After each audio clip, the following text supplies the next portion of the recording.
केलेले आहे? सर्वात महत्वाचं आहे की टायमिंग.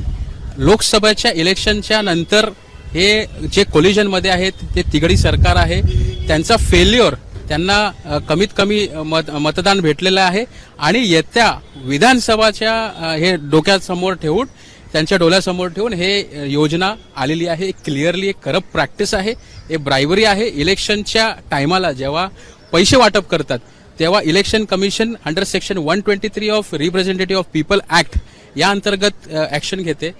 पण याच्यामध्ये आतापर्यंत मॉडेल कोड ऑफ कंडक्ट लागू झालेला नाही, म्हणून इलेक्शन कमिशन काय करू शकत नाही. म्हणून आम्हाला या याचिकाच्या माध्यमातून ज्युडिशियरी इंटरव्हेन्शन कंपल्सरी याच्यामध्ये नेसेसरी आहे.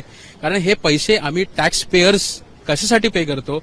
राज्य सरकारच्या डेव्हलपमेंट इन्फ्रास्ट्रक्चर प्रोजेक्टसाठी पे करतो. आताच 31 जुलैला जे कर भोगतायत त्यांनी एवढा चांगल्या पद्धतीने पैसे, जरी ते केंद्र सरकारकडे असो, ते पैसे राज्य सरकारला सुद्धा भेटतात.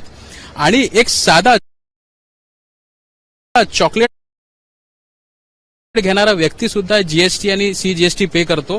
हे या उद्देशाने ठेवून इनडायरेक्ट टॅक्सेस पे करतो, रोड टॅक्सेस पे करतो, वेगळ्या पद्धतीनं जीएसटी 28% पर्यंत जीएसटी पे करतो. हे डेव्हलपमेंटसाठी राज्याचे हे असे फुकट पैसे वाटप करायसाठी पे करत नाही. काय सांगते योजनेच्या वर तुमचा आक्षेप कशासाठी आहे? सध्या राज्याची काय आर्थिक परिस्थिती आणि योजनेमार्फत किती आणखीन बोजा सरकारी तिजोरीवर पडू शकतो? या योजनेच्या मार्फत 4700 कोटीचा अजून बोजा हे फक्त लाडकी बहीण खाली, 10,000 कोटी हे लाडका भाऊ खाली आणि राज्य सरकारचं 7.80 लाख करोडचा डेथ आहे ऑलरेडी.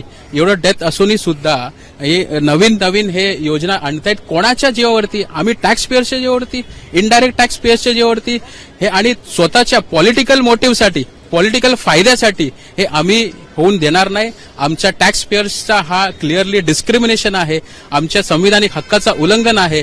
हे राज्य सरकार जेव्हा नवीन बिझनेस हे इथे आणायला देत नाही, बाजूच्या शेजारच्या राज्यामध्ये जे नवीन प्रकल्प आहेत ते तिकडे जातात, त्याला थांबवायला काय करत नाही. बाजूच्या सिल्वासा युनियन टेरिटरीमध्ये ईज ऑफ बिझनेस आहे, तिकडे इलेक्ट्रिसिटी कन्झम्पशन मध्ये सुद्धा बेनिफिट्स दिले जातो. तर महाराष्ट्र राज्यासाठी एम्प्लॉयमेंट वाढवायसाठी आणि नवीन बिझनेस आणण्यासाठी हे सरकार काय करतोय? आणि पण इलेक्शन आलाय म्हणून फुकट पैसे वाटप करायला हे आमच्या जीवावरती, आमच्या कॉस्टवरती हे चालणार नाही, म्हणून याचिका दाखल केली.